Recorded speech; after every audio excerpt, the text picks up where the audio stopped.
இப்போது மாண்பு முதலமைச்சர் அவர்கள் பேசலாம். இந்த டாஸ்மாக் மாதிரியே பல டிபார்ட்மெண்ட்லயும் மறுபடியும் சொல்றேன், கட்சி நிதின்ற பேர்ல அடிச்ச கொள்ளைய ஒண்ணு ஒன்னா கவர்மெண்டோட கஜானாக்குள்ளேயே கொண்டு சேர்த்துக்கிட்டே இருக்கிறாங்க. இப்பவும் சொல்றேன், மக்கள் பணத்துல இருந்து ஒரு பைசா கூட தொடமாட்டோம், தொடவும் விடமாட்டோம், தொட்டா விடமாட்டோம், இதுக்கு முன்னாடி தொட்டவங்களையும் விடமாட்டோம்.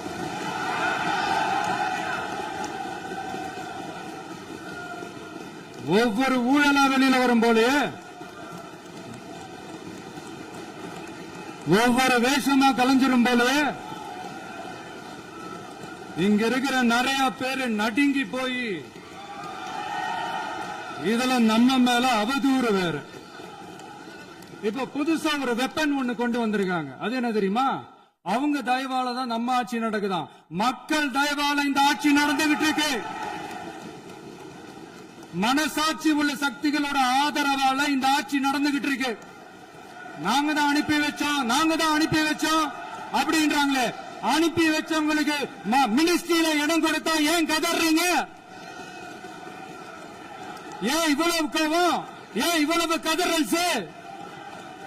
இதுல இன்னொரு முக்கியமான விஷயம், மார்க்சிஸ்ட் கம்யூனிஸ்ட் கட்சி நமக்கு ஆதரவு கொடுத்தது சுயேட்சையா எடுத்த முடிவுன்னு சொல்றாங்க. அதே மாதிரி இந்திய கம்யூனிஸ்ட் கட்சி நமக்கு ஆதரவு கொடுத்தது சுயேட்சையா எடுத்த முடிவுன்னு சொல்றாங்க. இதுல எங்க இருந்து நாங்க தான் அனுப்பி வச்சோம், நாங்க தான் அனுப்பி வச்சோம்னா புரியலையே. மக்களுக்கு நல்லா புரியும், எல்லாத்தையும் தெளிவா பார்த்துக்கிட்டு இருக்கிறாங்க.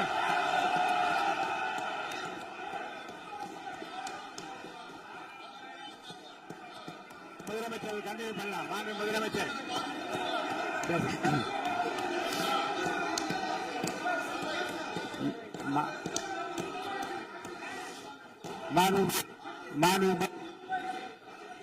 முதலமைச்சர் கண்டினியூ பண்ணலாம்.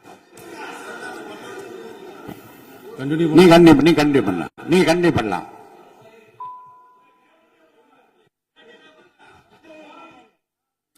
இந்த சமூக நீதி அரசு, சமூக நீதி அரசுன்னு சொல்றவங்களை பார்த்து கேட்கிறேன், நம்ம பட்டியலின சகோதரர்களுக்கு எத்தனை அமைச்சர் பதவி கொடுத்தீங்கன்னு கொஞ்சம் சொல்ல முடியுமா?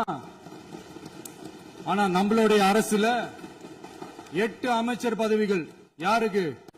நம்ம பட்டியலின சகோதரர்களுக்கு. எல்லாம் நம்ம அண்ணன், நம்ம தம்பி, நம்ம தங்கச்சிங்க. அண்ணல் அம்பேத்கர் அவர்களுடைய கிட்டத்தட்ட 100 ஆண்டு கால கனவு இப்ப நிறைவேறி இருக்கு. நான் ஏன் கொஞ்சம் சவுண்டா பேசுறேன் அப்படின்னா அவங்களுக்கு கேட்கணும்ன்றதுக்காக தப்பா எடுத்துக்காது. அதே மாதிரி பெண்களோட பாதுகாவலர் நாங்க தான் அப்படின்னு சொல்லிக்கிறவங்களை கேட்கிறேன், எத்தனை பெண்களுக்கு அமைச்சர் பதவியில இடம் கொடுத்தீங்க கொஞ்சம் சொல்ல முடியுமா?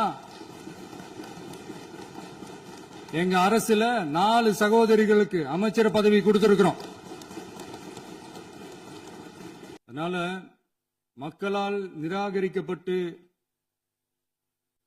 மக்களால் அகற்றப்பட்டவங்களுக்கு ஒன்னே ஒன்னு சொல்லிக்கிறோம், தப்பே செய்ய மாட்டோம், ஊழலே செய்ய மாட்டோம், நேர்மையா தான் இருப்போம், நியாயமா தான் இருப்போம் அப்படின்னு சொல்றவங்களால மட்டும்தான் கூட்டணி ஆட்சி அமைக்க முன்வரும். ஆட்சியிலையும் பங்கு, அதிகாரத்திலையும் பங்கு கொடுக்க முன்வரும். ஊழல்லையே ஊறி போனவங்களால இந்த கூட்டணி ஆட்சியோ, ஆட்சியிலையும் பங்கு, அதிகாரத்திலையும் பங்கு கொடுக்க முன்வராது. மெஜாரிட்டி இருந்தாலும் தரமாட்டாங்க, மெஜாரிட்டி இல்லனாலும் தரமாட்டாங்க. கேட்டா ரெடிமேடா ஒரு பதில் ஒண்ணு வச்சிருப்பாங்க, கூட்டணி ஆட்சியை மக்கள் விரும்ப மாட்டாங்கன்னு. அதே மக்கள் தான் இப்ப அவங்கள பார்த்து சிரிக்கிறாங்க. நான் பதவியேற்ற அன்னைக்கு கொஞ்சம் டைம் அவகாசம் கேட்டேன். எதுக்கு கேட்டேன்? நிதி நிலைமைலாம் கொஞ்சம் மோசமா இருக்குது, அதெல்லாம் கொஞ்சம் சரி செஞ்சுக்கிட்டே படிப்படியா கொஞ்சம் கொஞ்சமா நான் கொடுத்த வாக்குறுதிகள்லாம் செயல்படுத்துவேன், அதுக்காக கொஞ்சம் டைம் அவகாசம் கேட்டேன். நான் ஏதோ வேற எதுக்காகவோ வேற யாருக்காகவோ ஏதோ அவகாசம் கேட்ட மாதிரி. அடுத்து இங்க சபையில இல்லாதவங்களை பத்தி பேச வேண்டாம்னு நினைக்கிறேன்.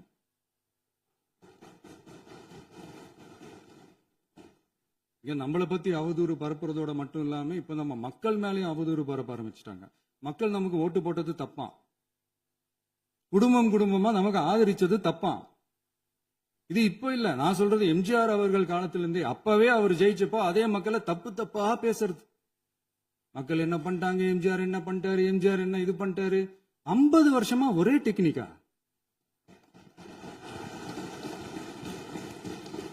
டெக்னாலஜி எல்லாம் மாறி வேற எங்கேயோ போயிட்டு இருக்கு பஸ்.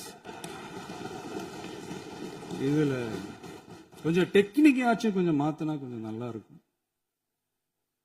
அதனால மக்களுக்கு யூஸ்ஃபுல்லா இருக்கிற மாதிரி இந்த ஆக்கப்பூர்வமான கருத்துக்களோ ஆக்கப்பூர்வமான யோசனைகளோ இருந்தா சொல்லுங்க. அது நாங்க டிஃபரெண்டா எடுத்துக்கிறோம். ஆனா அதை விட்டுட்டு இந்த நக்கலு நையாண்டி சம்பந்தம் இல்லாத பேச்சு இதெல்லாம் பேசிட்டு அப்புறம் முதல்வர் பதில் சொல்லல, முதல்வருக்கு பதில் சொல்ல தெரியல அப்படின்னா அப்புறம் என்ன சோஃபா மாடல் ஆட்சியா? அது என்னன்னு புரியறதுக்கு எனக்கு ரொம்ப நாள் ஆச்சு. இந்த சோஃபா செட்டு, டேபிள் சேரு, டீபாய், பர்னிச்சர் பிசினஸ் எல்லாம் வேற எங்க வெளியில போய் பண்ண சொல்லுங்க. அப்படி அந்த பிசினஸ் தான் பண்ணணும்னா நிறைய பிசினஸ் பண்ற மாதிரி வெளியில போய் பண்ண சொல்லுங்க. எங்க சட்டசபைக்குள்ள வேணாம். அதனால ஆக்கப்பூர்வமான கருத்துக்கள் இருந்தா சொல்லுங்க. டெஃபினட்டா அது சரியா இருந்தா நாங்க ஏத்துக்கிறோம். எனக்கு ஒரு குட்டி கதை ஒண்ணு ஞாபகம் வருது, சொல்லாமா? ஒரு ஊர்ல ஒரு பெரியவர் வெயில் ரொம்ப ஜாஸ்தியா இருக்குன்னு சொல்லிட்டு கண்ணுக்கு மேல கை வச்சுக்கிட்டு இப்படி சுத்தி முத்தி தேடிக்கிட்டு இருந்தாராம். அப்ப கூட இருந்த ஒரு சின்ன பையன் என்ன தேடுறீங்க அப்படின்னு கேட்டானா. அதுக்கு அந்த பெரியவர் சொன்னாரா, அது ஒண்ணு இல்ல தம்பி, உங்க அப்பா இங்கதான் இருப்பாருன்னு சொன்னாங்க, அதான் தேடிக்கிட்டு இருக்கேன். எங்க உங்க அப்பாவையா காணோம்?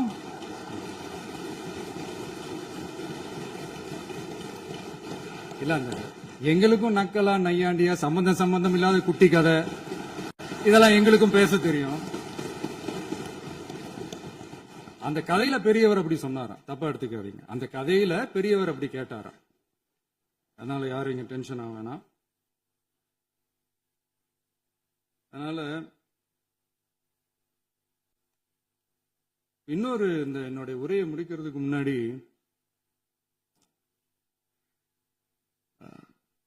போயிட்டாங்க, பேசலாமா? உங்க கருத்துக்களை நீங்க முழுமையாக மன நிறைவோடு பேசலாம். டிவியில பார்ப்போம். சரி, அதான் 5 நிமிஷம் பேசுனதுக்கே கொளத்தூரி இந்த ஆட்டம் இருக்கு. பேசுனா அப்புறம் என்ன பண்றது? கடைசியா நான் இந்த உரையை முடிக்கிறதுக்கு முன்னாடி ஒரு முக்கியமான ஒரு விஷயம் பத்தி சொல்லணும். ஆளுநர் உரை அன்னைக்கு இந்த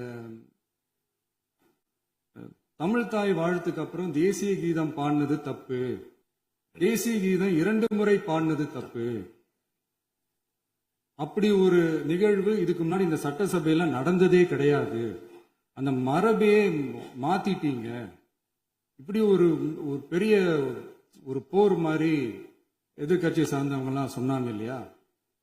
அந்த மாநில உரிமை போராளிகளை, அந்த மரபு காக்கிற உரிமை போராளிகளை ஒரே ஒரு கேள்விதான் கேட்கணும். 2021 ஆகஸ்ட் 2 ஞாபகம் இருக்கா?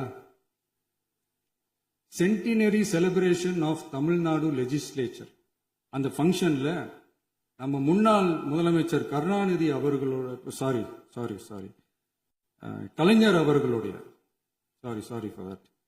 கலைஞர் அவர்களுடைய புகைப்படத்தை மாண்புமிகு குடியரசுத் தலைவர் திறந்து வைக்கிற ஒரு ஃபங்க்ஷன். அந்த ஃபங்க்ஷன்ல national anthem followed by Tamil தாய் வாழ்த்து அப்படின்னு அறிவிச்சது ஞாபகம் இருக்கா? அதாவது தேசிய கீதத்துக்கு அப்புறமா 2வது முறையா, நோட் திஸ் பாயிண்ட் மாண்புமிகு பேரவைத் தலைவர் அவர்களே, பிளீஸ் நோட் திஸ் பாயிண்ட்.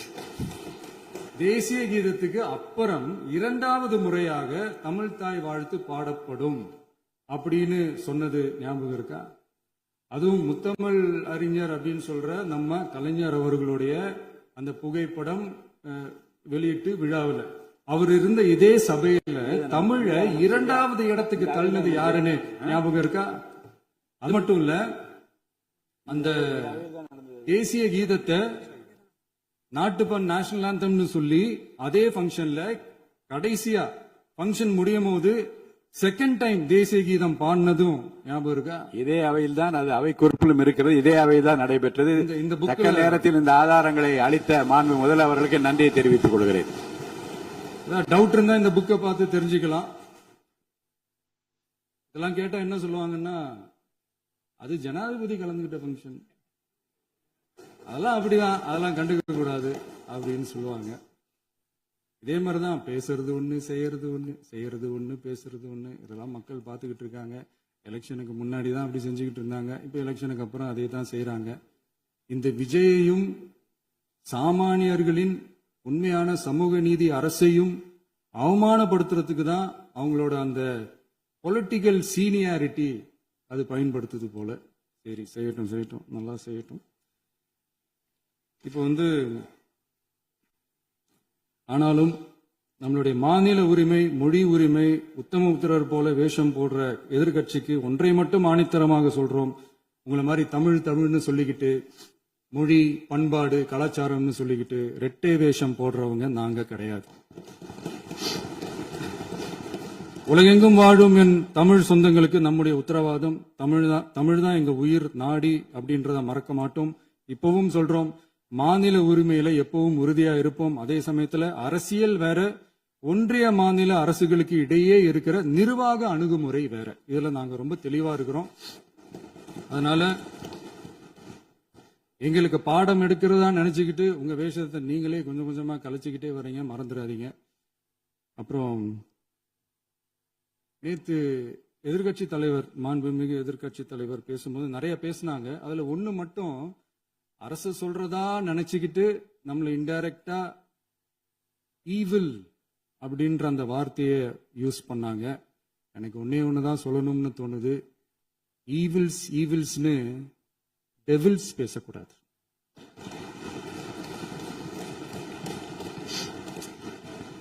அவங்க இருந்திருந்தா ஒரு ஆக்ஷன் பண்ணணும்னு எனக்கு தோணுச்சு. எல்லாரும் போயிட்டாங்க. இல்ல, பர்மிஷன் பண்ணலாமா? இப்பவும் பண்ணலாம், ஒன்றும் தப்பு இல்லை.